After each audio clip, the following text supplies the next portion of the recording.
E aí, pessoal, tudo bem? Eu quero aproveitar esses minutos para compartilhar com vocês algumas ideias que eu entendo assim de vital importância. Precisamos nós entender, pelo menos assim eu penso, entender a importância do Evangelho de Jesus Cristo. Se nós pretendemos nos conhecer e adquirirmos um pouco de equilíbrio, penso que nós devemos conhecer a mensagem, as lições, a vida de Jesus Cristo.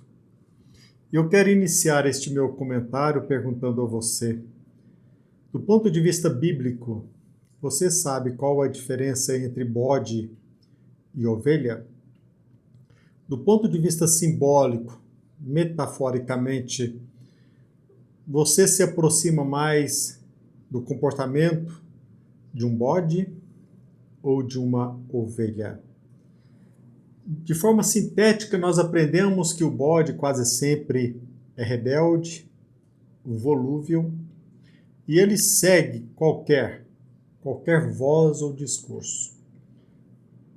Todavia, a ovelha se mostra quase sempre fiel e ela confia na voz do pastor, na voz divina. E eu quero trazer esse paralelo para os nossos dias atuais. Não precisa ser um gênio para que nós possamos perceber que, se não cuidarmos de nossos interesses, se não ficarmos atentos, nós cairemos facilmente nas armadilhas e em falácias. Nós iremos seguir discursos infundados e talvez nos leve ao abismo moral. Eu venho percebendo no transcorrer da minha vida que sem trabalho nós também quase sempre seremos atraídos por discursos bonitos, até mesmo sedutores, e vamos menosprezar a importância do mérito. Quase sempre, se nós cairmos na falácia, se seguirmos toda e qualquer voz, nós seremos, repito, atraídos por discursos bonitos, sedutores, mas ineficazes. Eu sei que todos nós somos iguais perante Deus, mas eu também sei, e eu aprendi, que o nosso sucesso depende do nosso esforço, do nosso trabalho, do nosso mérito. E esse ponto de vista não descarta a graça divina sempre presente àqueles aptos a percebê-la. Quase sempre a rebeldia nos leva a afastar da voz que nos guia para o melhor caminho. O que posso dizer é que hoje não caio mais na armadilha de certos discursos. Eu não caio mais no discurso de esquerdistas, na maioria das vezes vaidosos e cheios de malícia. E eu peço para que você faça um balanço sobre as suas concepções. Se nós não precisamos aprofundar muito, basta perceber que até mesmo no seio de uma família, de uma mesma família, muitos se beneficiam do trabalho de poucos. Não precisa ser uma pessoa distinta do ponto de vista intelectual, não precisa ser, como dito, um gênio para perceber que o progresso, a evolução tecnológica, o aprimoramento da arte de pensar e tantas conquistas humanas decorrem do trabalho de poucos, quase sempre do trabalho de poucos. Nós sabemos que até hoje, muito embora admiramos a proposta aristocrática, mas nós sabemos que até hoje, não existe um regime, nenhuma instituição perfeita. E nós percebemos os benefícios da democracia.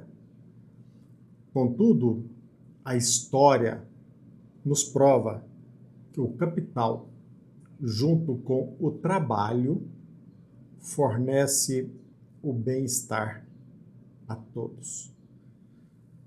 Repito, concordo que, até hoje, a democracia representa o maior avanço, sobretudo quando nós comparamos a democracia com ditadura, com a tirania.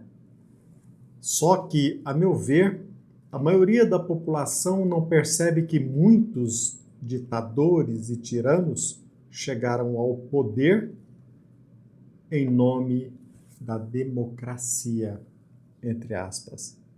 Muitos ditadores, muitos tiranos chegaram ao poder de forma democrática.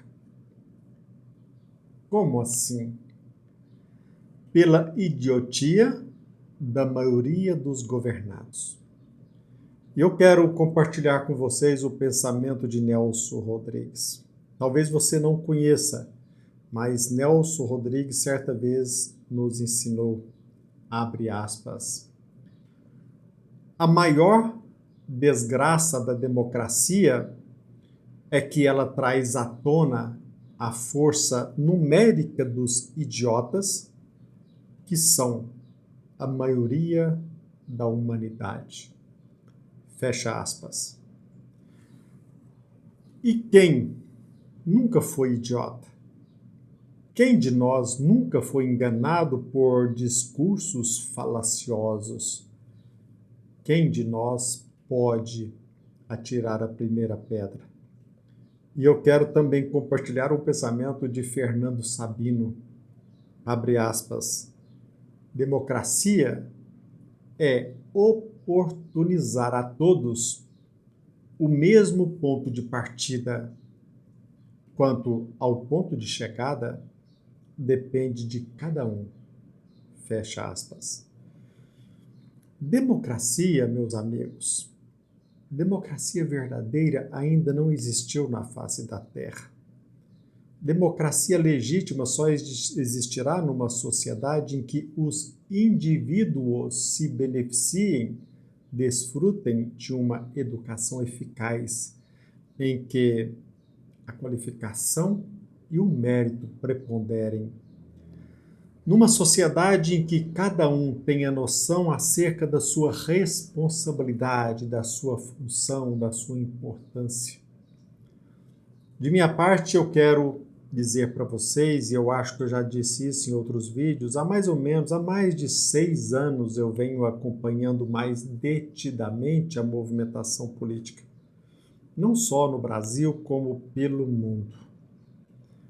E, tristemente, eu pude mais uma vez constatar que muitos vão às urnas como se dirigissem ao banheiro, a uma privada, para satisfazer as suas necessidades. E falando em privada, a nossa situação política é parecida com o desleixo que nós testemunhamos nos banheiros públicos. Para que você tenha uma ideia, a meu ver, do momento em que nós estamos vivendo. Num país como o nosso, tão rico, com tantas riquezas, com tanto potencial, num país deste, em que grande parte da população é desavisada, num país em que as instituições desviam de sua finalidade com fins ilícitos, eu preciso reconhecer que precisa ter estômago para não desistir. É preciso ter muita vontade de vencer para não desistir. E somente se explica isso àquele que tem fé. Precisamos, sobretudo, de fé. É triste, é desalentador perceber que a idiotia e a imbecilidade, tão útil aos governantes corruptos, aos ditadores, a idiotia como a imbecilidade representam o câncer numa sociedade em que as maiores vítimas são os idiotas e os imbecis, aqueles que mais sofrem. Como sobreviver numa sociedade, num ambiente tão inóspito?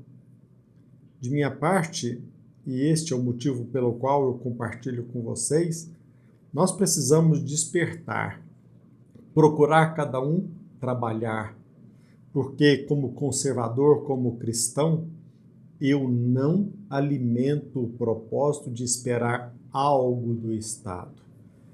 Jesus Cristo disse, dai a César, não disse, esperai de César. Eu repito, de minha parte, eu procuro trabalhar e eu não alimento o propósito de esperar algo do Estado, algo do governo.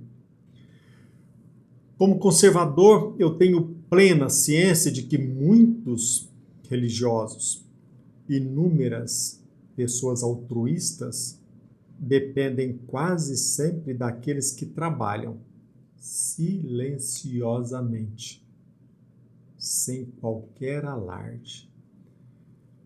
Portanto, meus amigos, um dos momentos de lazer que fomento é assistir, é ouvir música elevada. Como também um dos meus momentos de lazer é assistir depoimento de pessoas que obtiveram êxito através de seus esforços pelo mérito. Não valorizo tanto a beleza das palavras, mas a materialização dos esforços.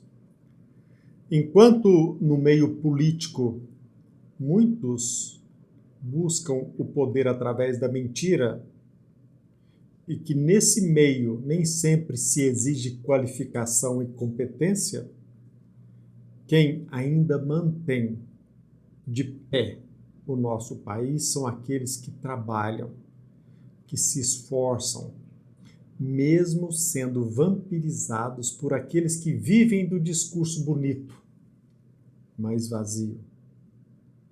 Relembro, neste momento, acho muito oportuno relembrar a fala de Jesus Cristo presente no Evangelho de Mateus, no capítulo 25,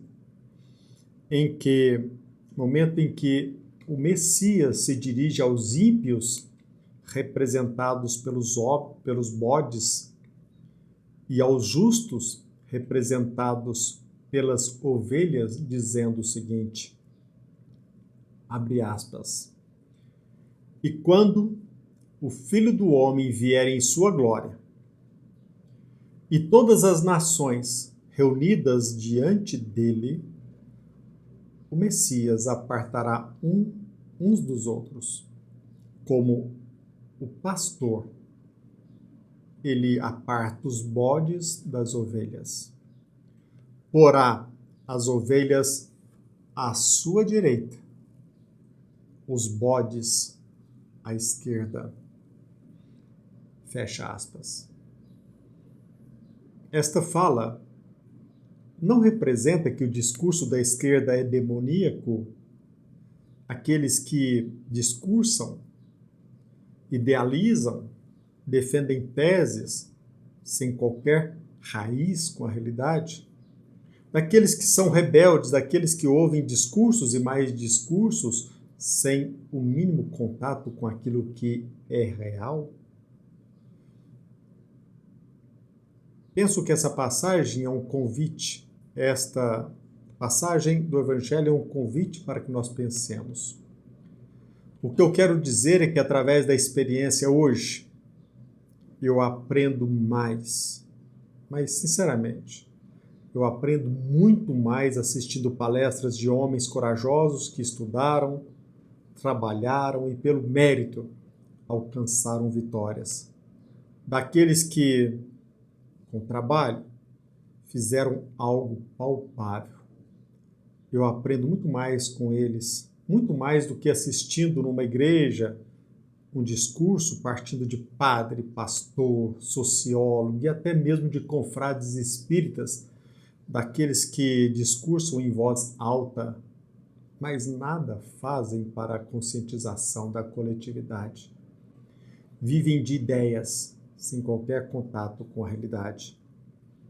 Penso que o Evangelho de Jesus Cristo é um convite para que nós atendamos a melhor voz, a voz divina, a voz da consciência, para que você perceba que está em nossas mãos o poder de não somente melhorar a nossa vida, mas para contribuir para a ascensão e o progresso de toda a coletividade.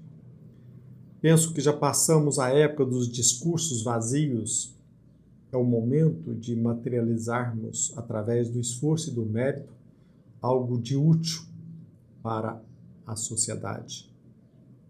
Não só na política partidária, principalmente nas casas espíritas e nas igrejas, para que nós possamos afugentar do seio da igreja, dos centros espíritas, os bodes que tentam semear inverdades, fomentar a rebeldia e provocar a desordem.